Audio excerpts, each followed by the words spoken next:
और हम कंटिन्यू कर रहे हैं बीपीएससी टीआरई 3 का जो है आपको फाइनल आंसर की आने के बाद टीआरई में आपका टीआरई 3 में आपको जो है पीआरटी का कटअप क्या रहने वाला है इसके बारे में चर्चा करते हैं।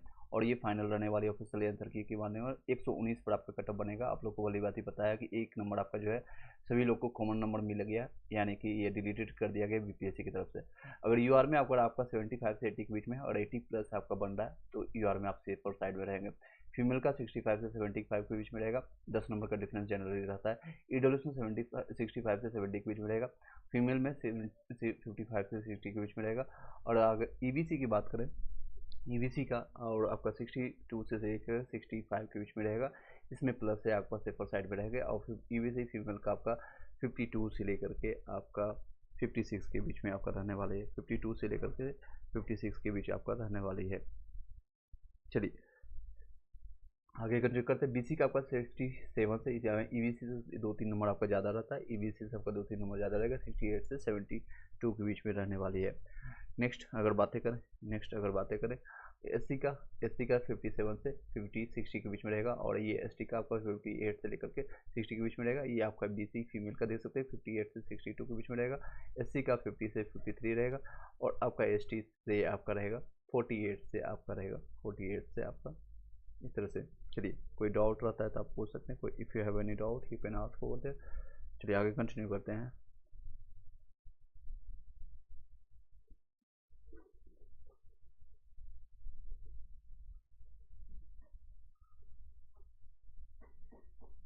चलिए सभी लोग एक बार लाइक करके शेयर कर दीजिएगा। अपने अपने क्वेश्चन डाउट जो भी होगा आप पूछ सकते हैं। मीनवाइल आपका ये रहने वाला बीपीएससी 17 के लिए जो प्रिपरेशन कर रहे हैं उन लोग के लिए एक बेहतर और आपके लिए आपको न्यूज है। देख सकते हैं कल के डेट में आपको प्रकाशित हुआ पटना में भास्कर न्यूज में। आपको बीपीएससी 17 के लिए जो लोग प्रिपरेशन कर रहे हैं उसके लिए हम आपको चर्चा करने जा रहे हैं।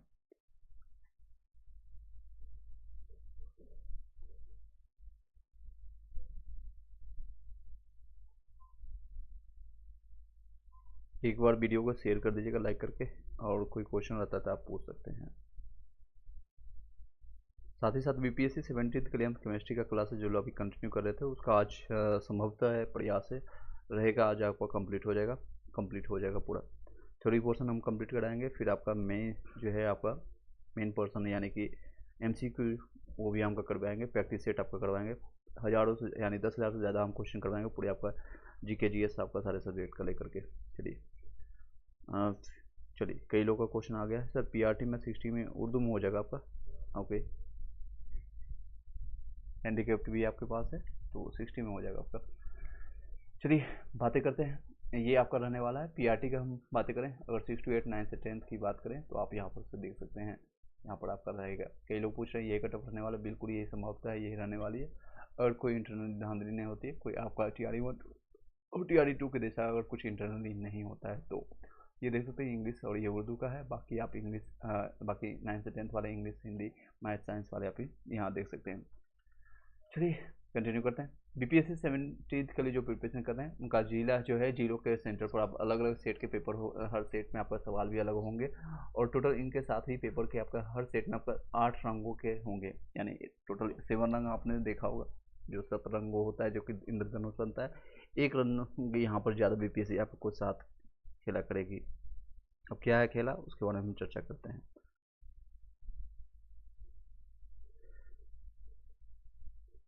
चलिए तो देख सकते हैं जानिए परीक्षा की पवित्रता के लिए यानी कि पवित्रता यानी कि एरर ना हो या फिर धांधली ना हो, जिसका ये कहना है पवित्रता।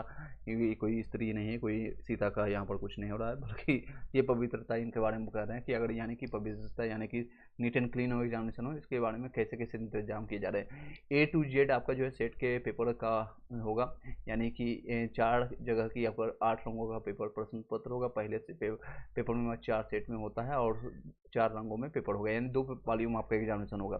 2 पालियों में एग्जामिनेशन होगा इन द सेंस कि आपका टोटल 4 शिफ्ट में आपका एग्जामिनेशन हो सकता है। 4 शिफ्ट में आपको अलग अलग पेपर होंगे और 8 पेपर में आपका कंप्लीट होगा।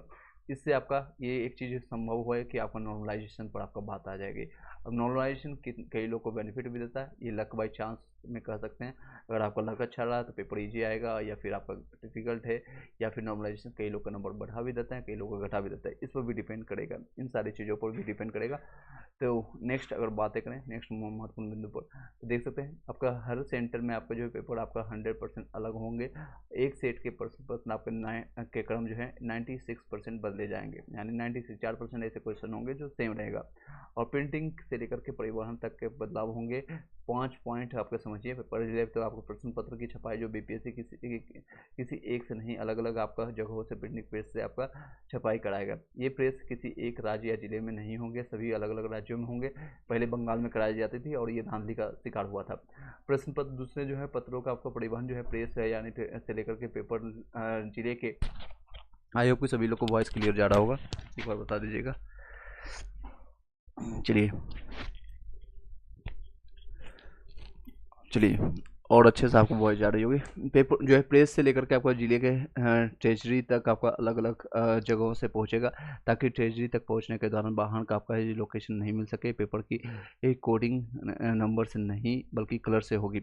आपका जैसे ABCD कई लोग का कोडिंग होता है ना, ये कोडिंग नहीं होगा, रेड ब्लू ग्रीन इस तरह से आपका होगा। प्रश्न पत्र का आपका उपयोग जिस कलर से का सेट आपके किस जिले में होगा उसका सूचना जो है DM से परीक्षा से 2 घंटे पहले मिलेगी। ऐसा पेपर में पहुंचने वाली गाड़ी में फिर GST आपका लगा रहेगा, आपका GPS लगा रहेगा, जिससे ट्रैकिंग कर सकते हैं। प्रश्न पत्रों की निगरानी के लिए जिस वाहन से प्रश्न पत्र का परिवहन होगा उसका ड्राइवर के साथ अधिकारी और कर्मचारी भी रहेंगे।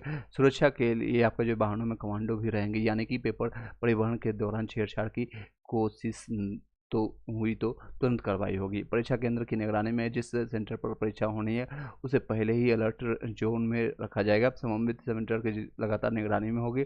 प्रश्न पत्र को अभ्यर्थियों के सामने ही खोला जाएगा, उसमें साइन किया जाता है। बाकी बाकायदा 2 दिनों होगी परीक्षा। आपका 50% आरक्षण पर चयन होगा, 50% जो आपका आरक्षण का मुद्दा है उसी पर होगा। और इस बार प्रारंभिक परीक्षा जो है आपका 8 से 10 लाख अभ्यर्थी शामिल होने की उम्मीद है, क्योंकि सीटों की संख्या ज़्यादा है इस बार। और आपका प्रारंभिक परीक्षा पास करने वाले जो है 20,000 अभ्यर्थी मुख्य परीक्षा दे पाएंगे। और मुख्य परीक्षा जो पास करने वाले 5,000 जो अभ्यर्थी होंगे, लगभग 3 गुना जो है कैंडिडेट सेलेक्ट होते हैं PT के लिए, यानी फाइनल आपका इंटरव्यू के लिए इंटरव्यू में बुलाए जाएंगे। और फाइनली आपका सिलेक्शन हो जाएगा। कितने 1900 समथिंग जो सीटें आई उसका आपका होगा। 20वीं आपका 17वीं BPSC में कदाचार रोकने के लिए आपका पुख्ता इंतजाम होंगे। पेपर सेट की संख्या अधिक होंगी, प्रश्नों की क्वालिटी भी बेहतर होगी, ताकि अच्छे अभ्यर्थियों का चयन हो सके। यह इनका कहना है। रवि मनोभाई का चेयरमैन है BPSC के। ठीक है, आई होप कि आपको सारी चीज़ें BPSC के बारे में मैंने आपको शॉर्ट में बता दिया।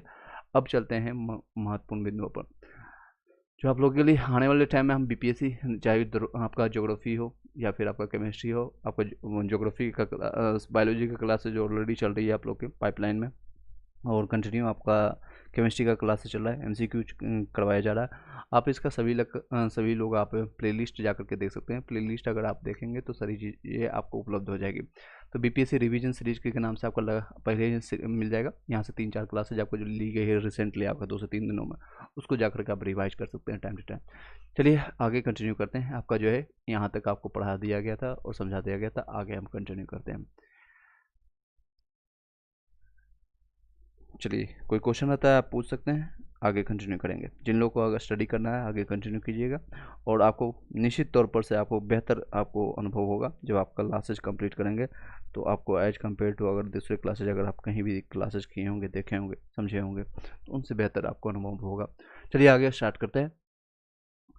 एरोसोल गैस में द्रव का मिलना जो है, जैसे कि आपका फॉग हो गया, बॉडी स्प्रे जो आप लोग यूज करते हैं, जैसे कि आप परफ्यूम यूज करते हैं या फॉग या स्प्रे करते हैं, ये आपका एरोसोल इसको कहते हैं। एरोसोल यानी कि गैस में आपका द्रव का मिलना। द्रव के जब आप कभी स्प्रे मार के देखते हैं अपने बॉडी में, तो क्या लगता है आपको? एक पानी से या चिपचिपा सा आपको लगेगा, या फिर आपको स्मेल करेगा। उसमें गैस के साथ साथ द्रव की मात्रा भी उसमें मिला रहता है, तो उसको फॉग या बॉडी स्प्रे जिसको कहते हैं। प्रकाश कुमार पासवान 64 में हो जाएगा SC कैटेगरी में। मैंने अभी आपको बताया कट ऑफ सारा मैंने डिस्कस किया था, उसको आप देख लीजिएगा एक बार। जब गैस में आपका ठोस मिलता है तो गैस में अगर आपका ठोस मिलता है तो इसे ठोस एरोसोल कहा जाता है, जैसे कि स्मोक स्मोक आपका जो यानी कि एग्जांपल में दिल्ली के सर्दियों में स्मोक का यानी कि जो स्मोक आपको देखा जाता है प्रदूषण, ये ठोस के साथ साथ आपका गैस भी मिला रहता है। चलिए, ब्राउनियन गति और टिंडन प्रभाव किसको कहते हैं? ब्राउनियन और गति और टिंडन प्रभाव को जानते हैं। किसी भी द्रव अथवा गैस के अणुओं का अनियमित चक्रण जो होता है ब्राउनियन गति कहलाता है, यानी किसी भी द्रव के साथ साथ गैस, याद रखिएगा लिक्विड प्लस आपका यहाँ पर क्या है गैस, लिक्विड प्लस गैस का जो है अणुओं का अनियमित चक्रण होता है, ये नहीं कि आपका नियमित चक्रण हो रहा है, अनियमित जब जिसका जितना मिलना है मिल करके अपना जो है चक्रण हो रहा है तो इसको ब्राउनियन गति कहते हैं। विषमांगी आपका विसरण किसको कहते हैं? यानी हेट्रोजेनियस जिसको मिश्रण कहते हैं। जब प्रकाश की किरणें आपका डाली जाती है तो उनमें आपको ब्राउनियन गति दिखाई देती है, उसमें ब्राउनियन गति दिखाई देती है प्रकाश की किरणें डालने के बाद, और यही जो है आपका टिंडन प्रभाव कहलाता है। टिंडन प्रभाव किसको कहते हैं आप समझ गए होंगे। विषमांगी आपको मिश्रण है, यानी हेट्रोजेनियस आपका मिश्रण किया जा रहा है, यानी कि ऐसे ऐसे आपको कोई भी कलर आपको भेजा जा रहा है और साथ ही साथ क्या कर रहा है उसमें प्रकाश की लाइटें दी जा रही है, प्रकाश की लाइटें उसमें दे रहा है, तो क्या होती है इसमें ब्राउनियन गति हो जाती है। ब्राउनियन गति अभी मैंने बताया आपका द्रव और गैसों का जो मिश्रण होता है और इसमें अनियमित चक्रण किया जाता है, इसको ब्राउनियन गति एग्जाम्पल के देख सकते हैं। और ये आपका इस तरह से जब आपको प्रभाव पड़ेगा तो यही आपका टिंडन प्रभाव पड़ता है, टिंडन प्रभाव। चलिए आगे कंटिन्यू करते हैं।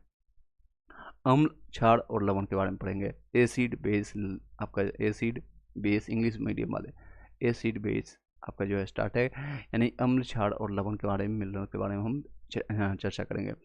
इसके देखते हैं अम्ल और उसका परिचय क्या है। अम्ल स्वाद में खट्टे होते हैं, इसका जो है अम्ल जिसको स्टार्टिंग में जिसको 0 से लेकर के इसका पोटेंशियल ऑफ हाइड्रोजन जिसको कहते हैं पोटेंशियल ऑफ हाइड्रोजन, यानी कि 0 से लेकर के 7 तक इसका पीएच वैल्यू होता है। सबसे अच्छा जो है आपका जो है 0 के आसपास में रहेगा, सबसे अच्छा वो एसिड यानी कि वो सबसे अच्छा होता है। जैसे जैसे हम इधर जाएंगे तो ये आपका कमज़ोर होते चला जाएगा, ये आपका कमज़ोर होगा। जटिल यानी जिसको कहते हैं प्रबल अम्ल, या पर कमजोरी जिसको कहते हैं जिसमें कमजोर अम्ल पाई जाती है एसिड में। और बेस की बात करें, बेस की अगर रहे एसिड बेस यानी कि जो 7 से ऊपर रहता है, 7 से लेकर के 14 तक होता है। अम्ल जो है स्वाद में खट्टे होते हैं और इसका पीएच मान 7 से कम होता है, मैंने अभी बताया इसको।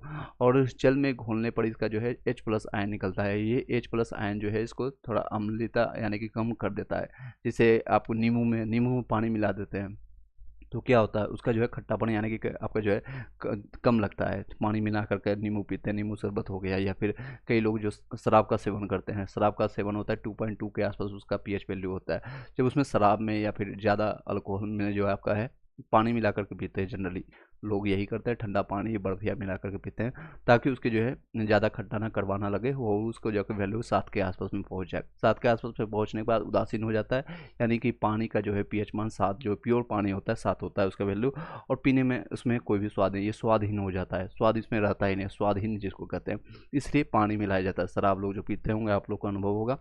नीले लिटमस पेपर को लाल कर देता है, यानी इसको इंग्लिश में कहेंगे आरबीसी। आरबीसी याद रखें, रेड ब्लड सेल हम नहीं बता रहे, आपका जो है आपका रेड को आपको ब्लू बना देता है, रेड को ब्लू बना देता है आपका कौन, तो आपका बेस बना देता है रेड ब्लड सेल, यानी कि रेड को ब्लू बना देता है आरबी, रेड को ब्लू बना देता है कौन, एसिड, एसिड ओके, एसिड वाला। हल्दी और लाल है, हल्दी और लाल लिटमस पर कोई प्रभाव नहीं पड़ता है, इसका कोई इसमें प्रभाव नहीं डालता है। चलिए आगे कंटिन्यू करें। मिथाइल ऑरेंज को लाल कर देता है, मिथाइल ऑरेंज को भी लाल करता है। हम लोग क्षयकारी आपका होते हैं, अर्थात सजीव और निर्जीव को नुकसान पहुंचाते हैं। लकड़ी, कागज, पत्थर और धातु आदि को धीरे धीरे नष्ट कर देते हैं। वर्षा के साथ अम्लीय प्रभाव को अम्लीय वर्षा कहा जाता है। वर्षा के साथ जो अम्लीय प्रभाव होता है उसको अम्लीय प्रभाव कहते हैं। जिसे प्रबल अम्ल किसको कहते हैं, एसिडिक एसिड, जिसे आपका जो सबसे ज़्यादा आपका HI में यानी कि हाइड्रोजन आयोडाइड में आपका सबसे ज़्यादा आपका प्रबल अम्ल होता है। प्रबल अम्ल किसके कहेंगे, अभी मैंने बताया आपका 0 से लेकर के 7 के बीच में आपका होता है अम्लीय भी चीज़ें, 0 से लेकर के 7 के बीच में, और जो जितना इस नज़दीक में रहेगा 0 के नज़दीक रहेगा वो ज़्यादा प्रबल होगा, और जो 7 के नज़दीक होगा वो कम होगा। ये देख सकते हैं आपका, फिर उसका HBr आएगा यानी हाइड्रोजन ब्रोमाइड, उसमें HCl आएगा, फिर HNO3 आएगा, H2SO4 सल्फ्यूरिक एसिड जिसको कहते हैं, NCS3COH एसिटिक एसिड जिसको कहते हैं, सिरका जिसको, ये दुर्बल हो जाता है, दुर्बल हो जाता है, ये प्रबल अम्ल कहलाता है, इसको दुर्बल अम्ल कहते हैं। दुर्बल अम्ल जो है खाद्य योग होता है, यानी खाने योग होता है, खाने योग होता है, खाने योग हो सकता है। प्रमुख अम्ल और उसके प्राकृतिक स्रोत क्या क्या है, हाइड्रोक्लोरिक अम्ल जिसको कहते हैं HCl, हमारे शरीर में जो भी बहुत चलिए 68 में हो जाएगा सुषमा यादव, BC में आपका। नेक्स्ट है हाइड्रोक्लोरिक अम्ल, आपका जो है ये आपका देख सकते हैं प्रबल अम्ल है, इसमें प्रबल अम्ल है क्योंकि ये देख सकते हैं यहाँ से स्टार्ट हुआ आपका, सबसे ज़्यादा प्रबल ये है, उसके बाद ये है, उसके बाद ये है, इसके बाद ये है, और सबसे कम यहाँ पर दुर्बल ये अम्ल है CH3COH यानी एसिडिक एसिड इसका नाम है। चलिए प्रबल अम्ल जिसको हमारे अमाशय में जो है, अमाशय यानी जो पेट में हम जब खाना खाते हैं उपस्थित होता है, और ये पाचन के लिए आवश्यक होता है। जिसे हम खाना कुछ भी खाते हैं, मीठा या कुछ भी तीखा खाते हैं, तो HCl जो है उसमें आपका स्रावित होते रहता है अमाशय में जब जाते हैं ग्लाइकोडल में आपका, जिसे हम मुख गुहा से आपने कुछ खाना खाया है और यहाँ पर जा करके, और यहाँ से ये सॉरी इसको थोड़ा से बैक करते हैं, इसको फिर से हम बताने की कोशिश करते हैं। यहाँ देख सकते हैं ये मुख वहाँ से आपने कुछ खाया और यहाँ से आकर के ग्लाइकोडल और यहाँ से HCl जो है स्रावित होते रहता है आपका। जैसे आपका ये गला है, गला के पास में यहाँ पर HCl आते रहता है, और ये जाकर के फिर छोटी आंत में जाकर के चली जाती है, और HCl जाकर के यहाँ पर आकर के मिश्रित हो जाती है। ये आपका मुख गुहा से जो भी आपने खाया, और यहाँ से आपका HCl जो है पाचन क्रिया में उसका सहायक होता है। चलिए रफ डायग्राम मैंने बता दिया ताकि आपको याद रहे, और ये आपका हमाशय में जो उपस्थित होता है और पाचन के लिए आवश्यक होता है। नेक्स्ट है नाइट्रिक एसिड के बारे में, HNO3 जिसका फॉर्मूला होता है, धातुओं पर नक्काशी करने के लिए होता है इसका काम। धातुओं जो है आपका यानी मेटल पर नक्काशी के लिए इसका उपयोग किया जाता है। नक्काशी यानी कि चित्रण, जो आपको पुराने टाइम में आप लोगों ने पढ़ा होगा अशोक के समय में, या फिर कई जो अभिलेख है, इसका यूज किया जाता है नाइट्रिक एसिड का। चंदन कुमार पूछ रहे हैं TGT हिंदी में आपका 68 में BCM हो जाएगा, फीमेल है आपका BCM हो जाएगा। उर्वरक निर्माण में भी होता है, पुराने जमानों के आपको फोटोग्राफी में भी देख पाएंगे आप उर्वरक के निर्माण में। ओजेलिक एसिड के बारे में जानते हैं, टमाटर में, पालक की पत्ती में और सोरेल के वृक्ष में पाया जाता है। ये टमाटर और पालक की पत्ती और सोरेल के वृक्ष में पाए जाते हैं, और खाद्य परिरक्षण का आपका कार्य करता है। कपड़े में दाग और धब्बा छुड़ाने में काम यूज होता है इसमें ओजेलिक एसिड का। नेक्स्ट है बेंजोइक एसिड, ये सारे अम्ल ये हम पढ़ रहे हैं, अम्ल के बारे में चर्चा कर रहे हैं। मुख्य खाद्य परीक्षक के तौर पर आपका सिरका, अचार और डिब्बा बंद खाद्य होता है। सरी गली आपका जो है घास की पत्तियों से आपको प्राप्त होता है। नेक्स्ट है फॉर्मिक एसिड, आगे कंटिन्यू करते हैं। फॉर्मिक एसिड जो होता है आपका, जिसको चींटी और बिच्छू के डंक से प्राप्त होता है। आपका ततैया या फिर बिरनी, ये जो है मधुमक्खी जिसको कहते हैं, बिरनी कई लोग होता है इसको कहते हैं, शुद्ध भाषा में इसको ततैया कहते हैं, या मधुमक्खी के डंक में भी पाया जाता है आपका फॉर्मिक एसिड। फॉर्मिक अम्ल से आपका फॉर्मेलिक प्राप्त हो जाता है। क्या प्राप्त होता है? तो फॉर्मेलिन प्राप्त होता है, जिससे आपका लॉस को सुरक्षित रखा जाता है। नेरल के पौधे में आपको फॉर्मिक अम्ल, चलिए नेरल के आपका जो है पौधे में आपका फॉर्मिक अम्ल होता है, इसीलिए इसके एक कांटे चुभ जाने से बहुत दर्द होता है। नेटल के पौधे में जो आपका फॉर्मिक अम्ल पाए जाते हैं, इसीलिए इसके जो है कांटे जो है चुभने पर आपको बहुत दर्द होता है। नेक्स्ट है ग्लूटानिक एसिड, गेहूं और अनाज दालों में पाया जाता है, ये आपका देख सकते हैं, और ये आपका अभी क्लासेज जून में कंप्लीट हुआ था। आगे कंटिन्यू करते हैं। ऑर्थोफॉस्फोरिक एसिड अग्नि रोधी कपड़ा बनाने के लिए यूज होता है, वाटरप्रूफ होता है। टैनिक आपका एसिड होता है, और चाय की पत्तों से प्राप्त किया जाता है। एसिटिक एसिड सिरका के निर्माण में इसका उपयोग होता है, स्वाद में खट्टा होता है। भोजन और आधार के परीक्षण में किया जाता है, भोजन और आचार के परीक्षण में किया जाता है। फलों को सड़ने से बचाता है इसका, आपको फलों को एसिडिक एसिड जो है आपको फलों को सड़ने से बचाता है। नेक्स्ट है सिट्रिक एसिड, स्वाद में खट्टा होता है। लगभग सभी प्रकार के खट्टे फलों से रासायनिक निष्कर्षण द्वारा प्राप्त होता है, सीधे आपका प्राकृतिक रूप में नहीं मिलता है। बर्तन और कपड़ा धोने की साबुन में उपयोग होता है। धातुओं को साफ सफाई के लिए भी यूज होता है। नेक्स्ट है टार्टेरिक एसिड, कच्ची और पक्की इमली या कच्चा अंगूर में भी पाया जाता है। कच्ची, पक्की और इमली के आपका जो है कच्चा अंगूर में पाया जाता है। टार्टेरिक एसिड का उपयोग बेकिंग सोडा बनाने में भी किया जाता है। मैलेइक एसिड, कच्चा और पक्का सेब, चने की पत्ती में पाया जाता है मैलेइक एसिड। लैक्टिक एसिड, ये दूध में यूज होता है, दही में पाया जब दही बन जाता है तो लैक्टिक एसिड पाया जाता है। अधिक कार्य करने से आपको मांसपेशियों में जो इसी का अभाव हो जाता है, यानी जमाव हो जाता है, जिसके कारण आपका जमा हो जाता है, जिसके कारण आप लोग को थकान महसूस होता है आपको मांसपेशियों में ज़्यादा काम करने के बाद। ब्यूटेरिक एसिड मक्खन में पाया जाता है। ब्यूटेरिक एसिड मक्खन में, लैक्टिक दही में। फिर से रिपीट करा देता हूँ। मैलेइक आपका कच्चा और पक्का सेब में, चने की पत्ती में पाया जाता है। टार्टरिक आपका इमली और कच्ची और पक्की इमली और कच्चा अंगूर में पाया जाता है। सिट्रिक एसिड आपका खट्टा होता है और ये सभी प्रकार के फलों में पाया जाता है। बर्तनों के लिए, सफाई के लिए यूज करते हैं। एसिटिक एसिड सिरका के निर्माण में उपयोग होता है, स्वाद में खट्टा होता है। भोजन और आधार आचार के परीक्षण के यूज करते हैं। वाटर प्रूफ होता है। नेक्स्ट आपका ऑर्थोफोसिस एसिड आपका जो है अग्नि रोधी कपड़ा के बनाने के लिए यूज करते हैं, यानी कि जो अग्निशामक जो लोग काम करते हैं उन सभी जगह यूज होता है। वाटर प्रूफ होता है इसके लिए।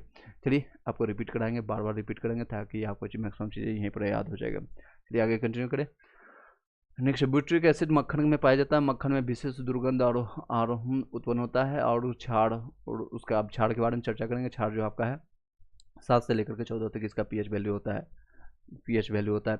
छाड़ जो है जल में घोले जाने पर आपका OH माइनस, यानी कि OH माइनस का प्रदान करता है। OH माइनस, इसका स्वाद तीखा और कसैला होता है और छूने पर साबुन जैसे चिपचिपे होते हैं। याद रखिएगा, छाड़ कैसा होता है? छाड़ जल में घोलने जाने पर आपका OH प्रदान होता है, OH माइनस प्रदान होता है और इसका स्वाद तीखा और कसैला होता है। छूने पर आपका साबुन जैसे चिपचिपे होते हैं।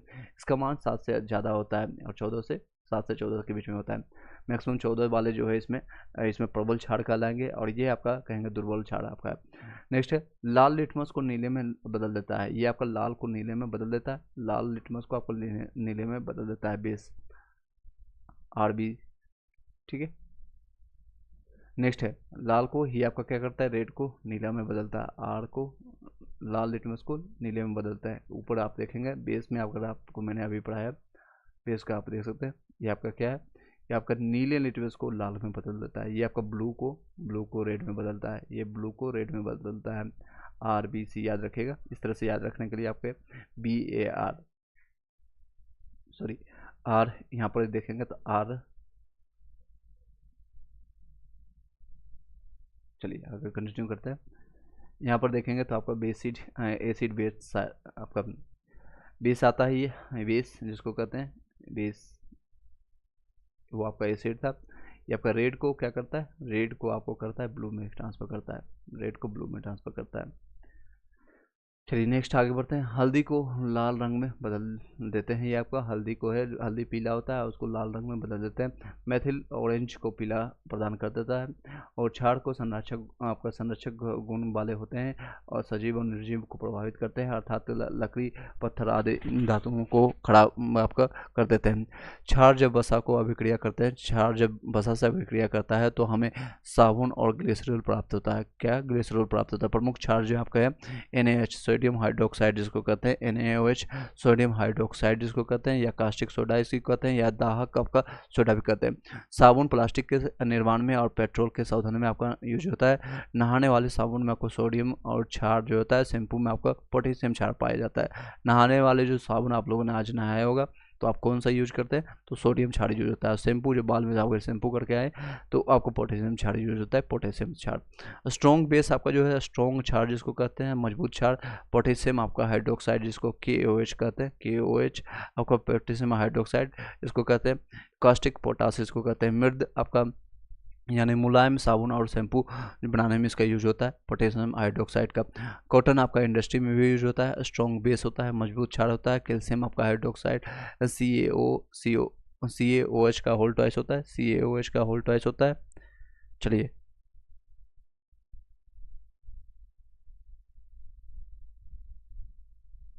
एक बार वीडियो को लाइक करके शेयर कर दीजिएगा। कोई क्वेश्चन रहता है आप पूछ सकते हैं। मीनवाइल जो भी अगर आपके क्वेश्चन होंगे, जितने लोग अभी देख रहे हैं सभी लोग अपना लाइक करके शेयर कर दीजिएगा ताकि मैक्सिमम लोग ज्वाइन कर सके और उन लोगों को फायदा हो सके।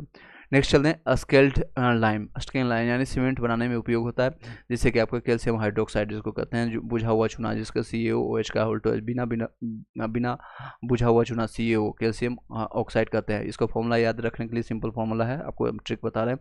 बड़ा है यानी देख सकते हैं बिना बुझा हुआ चूना, 4 अक्षरों का है सिंपल भाषा में, इसका फॉर्मूला छोटा होगा CaO।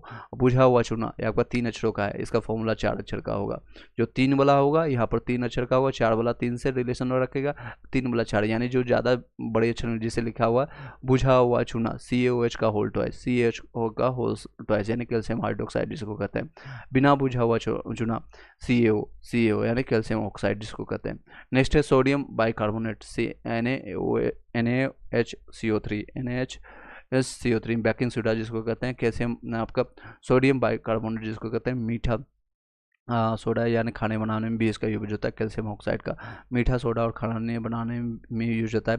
आपका सोडियम बाइकार्बोनेट के बारे में जानते हैं। बेकिंग सोडा भी इसको कहते हैं, यानी सोडियम बाइकार्बोनेट को बेकरी उद्योग में होता है, यानी बेकरी उद्योग जिसको कहते हैं, जिसे आपका ब्रेड बना है या फिर आपका केक बना है, ये सारी जगह आपका डबल रोटी या बिस्किट बनाने में इसका उपयोग होता है। एंटासिड आपका निर्माण में होता है। गैस की दवाई यानी एसिडिटी, एंटी एसिडिटी इसको कहते हैं। एसिडिटी कई लोग हजमोला खाते हैं, कई लोग डाइजिन यूज करते हैं, इसमें यूज होता है आपका सोडियम बाइकार्बोनेट यूज होता है। कमजोर क्षार होता है आपका। नेक्स्ट है आपका मैग्नीशियम हाइड्रोक्साइड MgOH का होल ट्वाइस। मैग्नीशियम हाइड्रोक्साइड का जो होता है एंटा एसिड होता है और पेट की अम्लीयता को, यानी कि HCl जो रहता है आपका शराबित होता है, अमाशय में आपका शराबित होता रहता है, ये आपका अम्लीय होता है, अम्लीयता को ठीक करता है इसमें, क्योंकि ये आपका क्षार होता है। जब अम्ल और क्षार मिलता है तो दोनों मिले केमिकल रिएक्शन होता है और आपका पेट लगभग उदासीन हो जाता है, लगभग आपका शांत हो जाता है। मिल्क ऑफ मैग्नीशिया इसको नेक्स्ट अम्लता को ठीक करने में यूज करते हैं। याद रखिएगा सारे पॉइंट्स को 2 बार 3 बार हम बताएंगे, याद हो जाएगा अभी। चलिए, कई चीज़ें केमिस्ट्री में आपको याद ही करना पड़ेगा, कई चीज़ें आपको याद करना है, क्योंकि प्रैक्टिकली हम आपको समझाने रहे। प्रैक्टिकल आप हमें क्लासेज में पढ़ाने होगा। 10-12 की हम क्लास से बता रहे हैं आपको, 6 से लेकर के 10 तक की हम बता रहे हैं, ज़्यादा नहीं। लेकिन कई लोग हैं जो कि यूपी बिहार, खास के लिए यूपी बिहार, झारखंड और मध्य प्रदेश, हरियाणा, ये सारे लोग जो हैं 10 तक के क्लासेज कैसे पढ़ते हैं आप लोग को भली बात पता है। मैग्नीशिया, मिल्क ऑफ मैग्नीशिया, आपको मिल्क ऑफ मैग्नीशिया के बारे में चर्चा करते हैं। आपका अमोनियम हाइड्रोक्साइड इसी का एग्जांपल है मिल्क ऑफ मैग्नीशियम। नेक्स्ट है आपका अमोनियम हाइड्रोक्साइड NH4 जिसको कहते हैं NH4। अमोनियम हाइड्रोक्साइड है आपका, अमोनियम पाउडर में पाया जाता है, कोलिन निर्माण में इसका यूज होता है। शीशा साफ करने का आपका शीशा जो है साफ करने का जो लिक्विड बनता है, आप लोग जो कोलिन का यूज करते होंगे शीशा साफ करने के लिए, अपने टीवी स्क्रीन का यूज करने के लिए, ये सारी जो होते हैं अमोनियम हाइड्रोक्साइड इसमें होते हैं। अमोनियम वाटर जिसको कहते हैं, डिटर्जेंट और फर्टिलाइजर जो है आपका उद्योग जिसमें आपका निर्माण में या विस्फोटक बनाने में यूज होता है। इसके फिर से बताते हैं, अमोनियम हाइड्रोक्साइड जो NH4 का जो यूज होता है। कोलिन क्या आपका जो है, कोलिन जो आपको मैंने बताया आपको, कोलिन निर्माण में का शीशा साफ करने के लिए यूज होता है।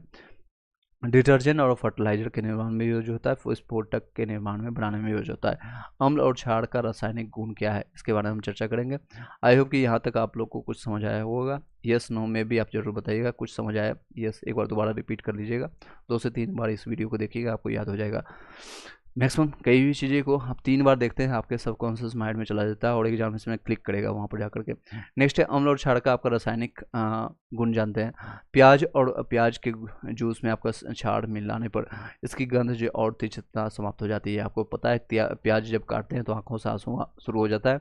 रीजन आप लोग को पता है, रीजन ऑलरेडी पता है, क्योंकि क्षार की मात्रा उसमें ज़्यादा होती है। क्षार और प्याज के जो है, प्याज के जूस में आपको जब उसकी जो है प्याज और प्याज के जूस में क्षार मिलाने पर, यानी बेसिक होता है, ये लोग बेसिक होते हैं, बेस ज़्यादा होता है, इसमें अम्लीयता ज़्यादा होती है। क्षार मिलाने पर जो है इसका गंध और तीव्रता दोनों समाप्त हो जाती है, जबकि अम्ल मिलाने पर जो है इस पर कोई भी प्रभाव नहीं पड़ता है, क्योंकि ऑलरेडी वो अम्लीय है। वेनिला जिसको कहते हैं वेनिला की गंध जो है क्षार मिलाने पर आपका समाप्त हो जाती है। क्षार इसमें मिलाते हैं, परंतु अम्ल मिलाने पर भी इसका प्रभाव नहीं पड़ता है। जैसे अम्ल की धातुओं के साथ अभिक्रिया क्या क्या है, एसिड प्लस मेटल, अगर धातु को मिलाते हैं, अम्ल के साथ आपका धातु मिलाते हैं तो साल्ट बनता है, लवण प्राप्त होता है, और ये आपका हाइड्रोजन गैस से निकल जाता है, हाइड्रोजन गैस निकलता है। और क्षार की धातुओं के साथ अभिक्रिया अगर होता है, अम्ल के साथ धातुओं का अभिक्रिया मैंने करा दिया, अब क्षार के साथ कराते हैं। क्षार यानी बेस के साथ मेटल का करवाते हैं तो इसमें भी साल्ट निकलता है, लवण निकलता है, प्लस हाइड्रोजन गैस, यानी क्षार प्लस धातु निकलता है, लवण आपको प्राप्त होता है और हाइड्रोजन गैस निकलती है। सभी धातु और क्षार से अभिक्रिया नहीं कर पाती है, केवल वही धातुएं जो ज़्यादा क्रियाशील होती है क्षार से अभिक्रिया कर सकती है। धातु का अम्ल का धातु कार्बोनेट होता है और धातु का हाइड्रोजन कार्बोनेट के साथ अभिक्रिया होता है। जो अम्ल का, चलिए अम्ल का धातु कार्बोनेट होता है और धातु जो है हाइड्रोजन कार्बोनेट के साथ अभिक्रिया करता है। इस अभिक्रिया में परिणाम के तौर पर और लवण आपका जो है कार्बन डाइऑक्साइड और पानी प्राप्त होता है। तो आपका 2NaCl यानी नमक प्राप्त हो गया, लवण आपका प्राप्त हो गया, फिर पानी और कार्बन डाइऑक्साइड निकल गया। लवण और क्षार की आपस में अभिक्रिया करने पर आपको जो है लवण और अम्ल और क्षार की आपस में अभिक्रिया करने पर, यानी कि एसिड और बेस का साथ में आपस में हम करते हैं। इंग्लिश हिंदी आपको दोनों बता रहे हैं इसलिए ताकि आपको याद हो जाए। चलिए, ताकि यहीं पर याद हो जाए। एसिड वेट इंग्लिश मीडियम वाले कई लोग बोलते हैं सर इंग्लिश में भी बताया कीजिए, आपको समझ आ रहा होगा अच्छे से। ये राइटिंग सारा कुछ लिखा हुआ है, तो इसका स्क्रीनशॉट भी आप ले सकते हैं टाइम टू टाइम। जब आपको कोई इंपॉर्टेंट लगता है तो उसका आप स्क्रीनशॉट के लेकर के भी रख सकते हैं। चलिए आगे कंटिन्यू करते हैं। अम्ल और क्षार आपस में जो अभिक्रिया करके आपका जो है लवण और जल प्रदान करते हैं। क्या प्राप्त करते हैं? अम्ल और क्षार जो है आपस में अभिक्रिया करते हैं तो लवण यानी कि नमक जो आपका, जो अभी मैंने एग्जांपल में दिया, और जल प्राप्त होता है जिससे कि आपका NaOH सोडियम हाइड्रोक्साइड आपका HCl से अभिक्रिया करता है हाइड्रोक्लोरिक एसिड के साथ, तो आपको प्राप्त होता है नमक यानी कि कैल्शियम सोडियम क्लोराइड और प्लस वाटर आपको प्राप्त होता है। अम्ल और धात्विक ऑक्साइड की अभिक्रिया करते हैं तो आपको धात्विक ऑक्साइड स्वभाव से क्षारीय होते हैं, इसलिए परिणाम के तौर पर आपका लवण और जल प्राप्त होता है। क्या प्राप्त होता है? तो लवण और जल। एसिड और मेटल आपका ऑक्साइड प्राप्त होता है तो साल्ट और वाटर प्राप्त होता है। पीएच वैल्यू है, ये इंपॉर्टेंट रहता है। ये सारा एग्जामिनेशन में, चाहे आप ग्रुप डी में जाए एग्जामिनेशन में, NTPC में जाए, या बिहार के TRE में जाए, या BPSC में एग्जामिनेशन में जाए, ये इंपॉर्टेंट चैप्टर रहता है। पीएच का वैल्यू आप आता ही है। किसी पदार्थ की अम्लता और क्षारीयता ज्ञात करने के लिए पीएच मान का निर्धारण किया जाता है। डॉक्टर सोरेनसन आपका जो है सोरेनसन जिसका जो है पीएच स्केल के बारे में बताया था। किसने बताया था? Doctor Sorensen. याद रखने के लिए आपका SS याद रखिएगा, सोरेनसन याद रखिएगा, ठीक है। इसका पीएच का वैल्यू अभी मैंने बताया। प्रबल आपका अम्ल है 0 से लेकर के 3 तक आपका है। इसमें दुर्बल अम्ल है 4 से लेकर के 6 तक के बीच में। और ये आपका जल है जो उदासीन में पाया जाता है। उदासीन ह्यूमन बॉडी जो है, हमारा बॉडी जो है 6 से 8 के बीच में लाई करता है 6 से 8 के बीच में ज़्यादा एक्टिव रहता है और कुछ दिक्कतें नहीं होती है। अगर इस तरफ चले जाएंगे अम्लता ज़्यादा हो जाएगी, एसिडिटी ज़्यादा हो जाएगी, और इधर हो जाएगी तो वोमिटिंग हो जाएगा, आपका शरीर जो है खाना अच्छा से नहीं पचेगा। ये 8 से लेकर के आपका 11 तक के जो पीएच वैल्यू है इसको दुर्बल क्षार कहते हैं, और 12 से लेकर के 14 वाले को प्रबल क्षार कहते हैं। चलिए आई होप कि समझ पाए होंगे। इसका स्क्रीनशॉट ले लीजिएगा, स्क्रीनशॉट आप लेकर के रख लीजिएगा। चलिए, विभिन्न प्रकार के पदार्थ और उनके पीएच मान क्या क्या है, इसके बहुत इंपॉर्टेंट है। ये VVI याद रखिएगा, बहुत ज़्यादा इंपॉर्टेंट है। इसको आप ट्रिपल स्टार करके आप इसका स्क्रीनशॉट लेते चले जाइएगा। चलिए देखते हैं। सांद्र हाइड्रोक्लोरिक अम्ल जो है आपका HCl जिसका है, सांद्र हाइड्रोक्लोरिक अम्ल जो आपका है, इसका पीएच मान 0 है। सोचिए कितना ये प्रबल है, कितना ज़्यादा प्रबल है। इसको आप खाएंगे कितना ज़्यादा आपको खट्टा लगेगा। तनु हाइड्रोक्लोरिक अम्ल है जो आपका, जिसका पीएच वैल्यू 1 है। हाइड्रोक्लोरिक अम्ल आपका जो है हमारे पेट में जो है आपका होता है 1 से 3 होता है, जो कि खाना आमाशय में आपका जो है जब हम खाना खाते हैं उसको पचाने का काम करता है। यही आपका हाइड्रोक्लोरिक अम्ल जो है। और इससे पहले तनु था, ये आपका सांद्र था, ठीक है, याद रखिएगा। नींबू का जो रस है जो आपका पीएच मान इसका 2 से लेकर के 2.5 के बीच में होता है। जनरली 2.2 या 2.3 या 2.4 डिपेंड करता है, आंवला खा रहे हैं, नींबू खा रहे हैं, या फिर आपका कोई खट्टा अमरूद खा रहे हैं, इस पर डिपेंड करता है। तो ये आपका नींबू का जो है पीएच मान, इसे नींबू की बात कर रहे हैं तो 2 से 2.5 के बीच में होता है। सिरका जो यूज होता है 2.5 से 3 के बीच में होता है। वाइन जो हम यूज करते हैं, आप लोग यूज करते होंगे, हम यूज नहीं करते, तो इसका वैल्यू होता है 3 के आसपास में होता है। बियर जो हम यूज करते हैं, बियर का कई लोग बिना पानी के इसका बियर पी लेते हैं, जो कि प्रबल क्षार में नहीं, ये दुर्बल क्षार में आते हैं। देख सकते हैं ये दुर्बल क्षार में, इसलिए इसका यूज कर लेते हैं। लेकिन शराब को बिना पानी के साथ नहीं पीना चाहिए, आपके पेट के अतरियों को फाड़ सकता है। तो इसका वैल्यू 4 होता है। टमाटर का पीएच वैल्यू आपका 4.1 है।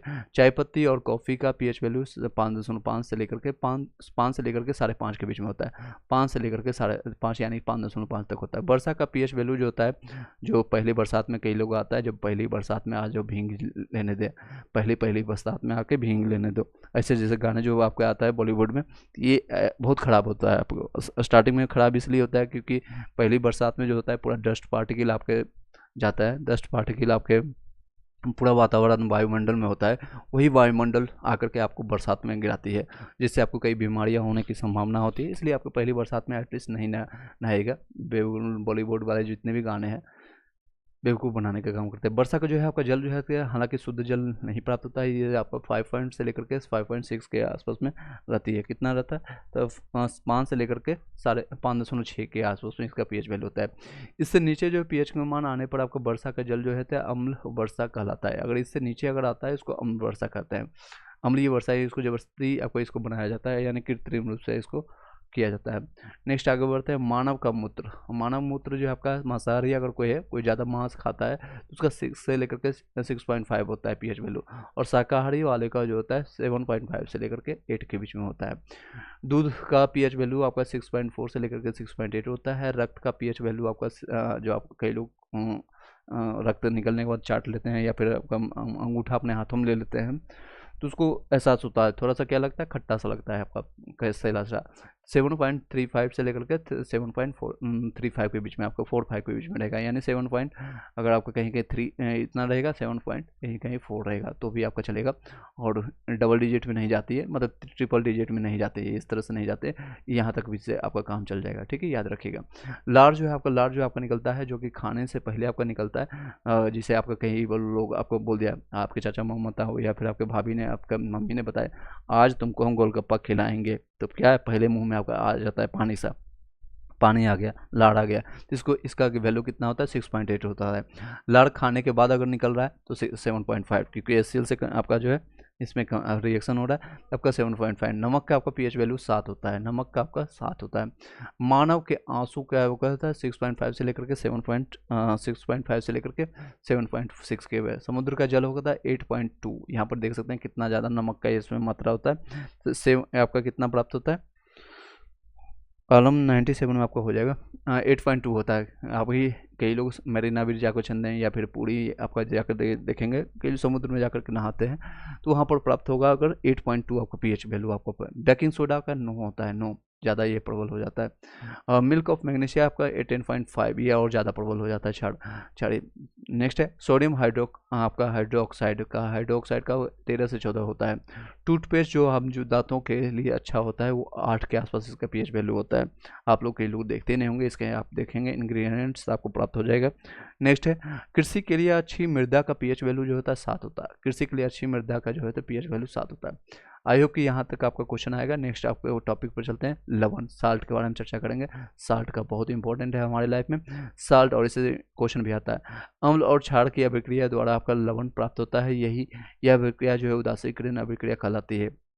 अम्ल और क्षार दोनों भी एसिड और बेस का अभिक्रिया करते हैं, रिएक्शन करने के बाद आपको लवण प्राप्त होता है, और यह अभिक्रिया जो है तो उदासीनीकरण आपका कहलाता है।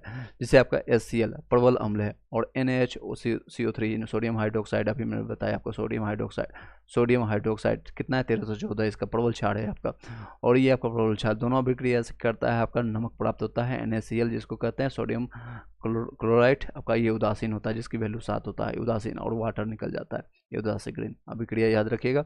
नेक्स्ट लवण अम्ल और क्षार की तुलना में क्वथनांक और गलनांक के स्तर पर अधिक होती है।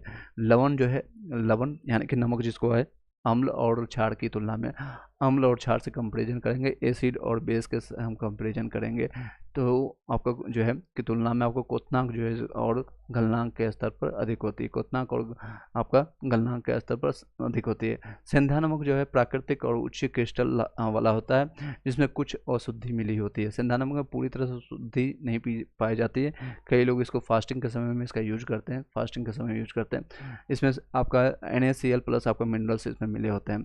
सेंधा नमक जो है प्रायः आपका जो है तलहटी चट्टानों के भीतर आपका लंबे समय तक जमा हुए समुद्री जल के बाष्पीकरण से प्राप्त होता है। वो आपका कहाँ से प्राप्त होता है, सेंधा नमक जो आपका तलहट्टी आपका चट्टानों, जो कई ऐसे चट्टान जैसे अरावली पर्वत हो गया, ऐसे कई पर्वत होते हैं जहाँ से आपको लंबे समय तक वो दबे रहने के बाद आपका समुद्री जल से आपका बाष्पीकृत हो जाता है, वो वेपोराइजेशन हो जाता है, तो आपको ये प्राप्त होता है। लवण कुल 3 प्रकार के होते हैं, एक तो उदासीन लवण होता है वह को जिसमें प्रबल अम्ल और प्रबल क्षार की क्रिया करने के बाद प्राप्त होता है, जिसको उदासीन लवण कहते हैं। अभी मैंने एग्जाम्पल भी दिया और इसका रिएक्शन भी आपका करवाया था, इक्वेशन याद रखिएगा, केमिस्ट्री में ये इंपॉर्टेंट है। आगे कंटिन्यू करते हैं। अम्लीय लवण, इसमें अम्ल की मात्रा जिसका आपका है 7 से कम होना चाहिए, पीएच वैल्यू अगर इसका 7 से कम होता है। प्रबल आपका अम्ल है और दुर्बल क्षार इसमें अभिक्रिया करता है, यानी कि यहाँ पर 0 वाला के आसपास होगा प्रबल अम्ल वाला, और ये 7 के आसपास में क्षार वाला होगा, 7, 7.8, 7 या 8 या 9 से कम वाले का जितना है इस वाले वैल्यू को। तो प्रबल क्या प्राप्त होता है हमें, आपका लवण अम्लीय प्राप्त होता है। अगर सेम उल्टा कर देंगे, क्षारीय अम्लीय लवण प्राप्त करने के लिए जब हमका प्रबल क्षार और आपका दुर्बल अम्लीय आपस में अभिक्रिया करता है तो लवण क्षारीय प्राप्त होता है।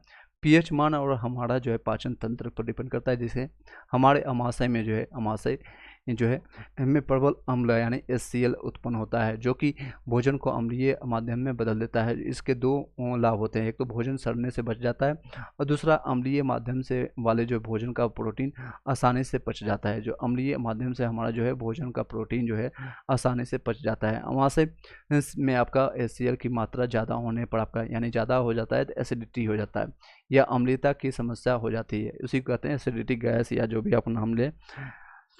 इसके लिए आपको मिल्क ऑफ मैग्नीशिया यानी कि एंटी एसिडिटी जिसको कहते हैं एंटी एसिडिड यानी क्षार का उपयोग किया जाता है। यानी जब हम डाइजिन यूज करते हैं या फिर कोई हाजमोला यूज करते हैं उसमें क्या होता है, मिल्क ऑफ मैग्नीशिया होते हैं, यानी एंटी एसिडिड, इसमें क्षार की मात्रा होती है। इस प्रकार अम्ल और क्षार का जो है उदासीकरण किया जाता है, अभिक्रिया किया जाता है ताकि आपका पेट संतुलित रहे। चलिए आगे कंटिन्यू करते हैं। पीएच मान और दाब का क्षय। चलिए, भोजन करने के बाद भोजन के कुछ अंश जो है दांत में रह जाते हैं, जिससे दांत में आपका बैक्टीरिया या अन्य सूक्ष्म जीव पनप जाते हैं और ये जो है अम्ल उत्पन्न करते हैं। क्या करते हैं, अम्ल यानी कि एसिड उत्पन्न करते हैं। अम्ल के प्रभाव से दांतों में सड़न उत्पन्न हो जाती है। अम्ल जो आपका जो है प्रभाव से दांतों में सड़न उत्पन्न हो जाती है। दांतों के सड़न को रोकने के लिए आपका क्षार यानी कि टूथपेस्ट की वैल्यू अभी मैंने बताया था आपका, टूथपेस्ट की वैल्यू आपको मैंने बताया था कितनी है, टूथपेस्ट देख सकते हैं 8 के आसपास है, ठीक है। तो यानी क्षार की मात्रा को प्रबल क्षार है, प्रबल नहीं बल्कि दुर्लभ क्षार है, ठीक है। 8 के आसपास इसकी वैल्यू है टूथपेस्ट की। तो टूथपेस्ट का हम जो है दांतों को सड़न से रोकने के लिए, क्योंकि दांत में अम्लीयता है, अम्ल की मात्रा है, तो टूथपेस्ट का उपयोग करते हैं। यानी कि आसपास ये 3 के आसपास में 8 से दोनों में करके उदासीकरण किया जाता है। आपका टूथपेस्ट का उपयोग किया जाता है जिससे आपका ये उदासीकरण हो जाता है, यानी 7 के आसपास हो जाता है। फिर सड़न और गलन या फिर कोई दाग लगने की समस्या नहीं होती है दांतों में। विभिन्न प्रकार के आपका जो है कीटों का अम्ल और हम पर प्रभाव क्या होता है इसके बारे में जानते हैं। जैसे आपका बिरनी, कई लोगों को बिरनी आपका काट लेता होगा तो बहुत जल्दी, तो इसमें क्या करते हैं हम लोग या तो लोहे से लगा लेते हैं या फिर जो लोग बाबा चाचा मामा था वो कोई लोग बैठ करके एक चूना लगा के खैनी लगा है खास के लिए बिहार में, तो उससे हम चूना लेकर के लगा लेते हैं, ये यूज करते हैं। ये घरेलू नुस्खा है। बिरनी या ततैया जिसको कहते हैं, मधुमक्खी के काटने से हमारे शरीर में आपका फॉर्मिक अम्ल का उत्पन्न हो जाता है और यदि काटे हुए स्थान पर मीठा सोडा या लगा दिया जाता है, मीठा सोडा जिसको कहते हैं, मीठा सोडा लगा देते हैं, तो ऐसी स्थिति में अम्ल और क्षार की उदासीकरण अभिक्रिया हो जाती है और दर्द जो है में राहत मिलती है। नेटल जिसको कहते हैं, जिसमें काटने के बाद नेटल के पौधे में घायल जो होता है होने पर होने वाला दर्द जो यानी आपका जो है नेटल के पौधे से घायल होने वाला दर्द यानी डॉक पौधे की पत्ती लगाने से ठीक हो जाता है, क्योंकि नेटल जो है अम्लीय होता है और डॉक की जो क्षारीय होता है, इसलिए उदासीकरण हो जाता है। सिंपल भाषा करना है, सिंपल हमको ये करना है कि दोनों को मिला करके 7 के आसपास करना है, पीएच की वैल्यू को उदासीकरण करना है इसका, ठीक है। लवण के क्रिस्टल के बारे में चर्चा करते हैं। हम जानते हैं कि लवण ठोस अवस्था में होती है और इसकी संरचना क्रिस्टल जैसी होती है, जिसमें आपका पानी भी मौजूद होता है, इसलिए इसे क्रिस्टलीकरण कहते हैं। हम जानते हैं कि लवण ठोस अवस्था में होती है यानी कि सॉलिड में होता है, इसकी संरचना क्रिस्टल जैसी होती है। क्या होती है, क्रिस्टल जैसा दिखता है और इसमें पानी की भी मौजूद होता है, इसलिए इसको क्रिस्टलीकरण कहते हैं। जब हाइड्रेटेड यानी हाइड्रोजन की मात्रा इसमें है, साल्ट में NaCl में आपका जो है हाइड्रोजन की मात्रा नहीं है, लेकिन आपको क्या हो रहा है, हाइड्रेटेड किया जा रहा है। हाइड्रेटेड आपका साल्ट को आपको गर्म किया जाता है तो क्रिस्टल के पानी बाहर निकल जाते हैं और यह लवण निर्जल आपका निर्जल लवण यानी कि एनहाइड्रेटेड हो कहलाता है। ऐसी स्थिति में जो आपका लवण को रंग में बदला जाता है, लवण का रंग भी बदल जाता है, जिससे कि आपका कॉपर सल्फेट, आपका 5 बाल्टी के साथ आपका कॉपर सल्फेट यूज करते हैं, CuSO4 5H2O। तो साल्ट क्रिस्टलाइज जिसको कहते हैं, साल्ट क्रिस्टलाइज हो गया इसका। चलिए आगे कंटिन्यू करें। यस, कॉपर सल्फेट जब क्रिस्टल संरचना में होता है तो इसमें जल के कुल आपका 5 अणु होते हैं। जल का अणु 5 बाल्टी पानी जिसे मैंने बताया 5 अणु पाए जाते हैं। इसका रंग जो है आपका नीला होता है, इसका रंग क्या होता है, ब्लू कलर का होता है। गर्म करने पर आपका निर्जलन सल्फेट बन जाता है और इसका रंग जो है सफ़ेद हो जाता है। जब इसको गर्म करते हैं ये नीला खत्म होकर के क्या बन जाता है, व्हाइट हो जाता है, सफ़ेद हो जाता है। जैसे ही निर्जलन सफ़ेद आर्द्रता के संपर्क में आता है तो नीले रंग का हो जाता है। ये वापस अगर वो आर्द्रता के संपर्क में आता है यानी ह्यूमिडिटी के संपर्क में आता है तो ये फिर से वापस वो नीला हो जाता है। नेक्स्ट है आपका सोडियम कार्बोनेट डेका हाइड्रेट के बारे में जानते हैं, यानी इसमें सोडियम कार्बोनेट के साथ साथ 10 बाल्टी पानी भी है। इसकी क्रिस्टल संरचना में कुल आपके जल के 10 अणु होते हैं, 10 अणु मतलब 10 बाल्टी पानी, जिसकी इसलिए यह अणु की तुलना में ज़्यादा नमी वाला होता है। इसमें ज़्यादा नमी होगा क्योंकि पानी ज़्यादा है और अम्ल क्षार सूचक है। इसके सूचक के बारे में जानें, प्राकृतिक अम्ल क्षार सूचक और कृत्रिम जो है, कृत्रिम यानी कि जो मानव के द्वारा बना हुआ अम्ल क्षार सूचक के बारे में चर्चा करते हैं। प्राकृतिक जैसे हल्दी आपका हो गया, या इसमें आपका यूज होता है चाइना रोज आपका गुड़हल अड़हुल यूज करता है।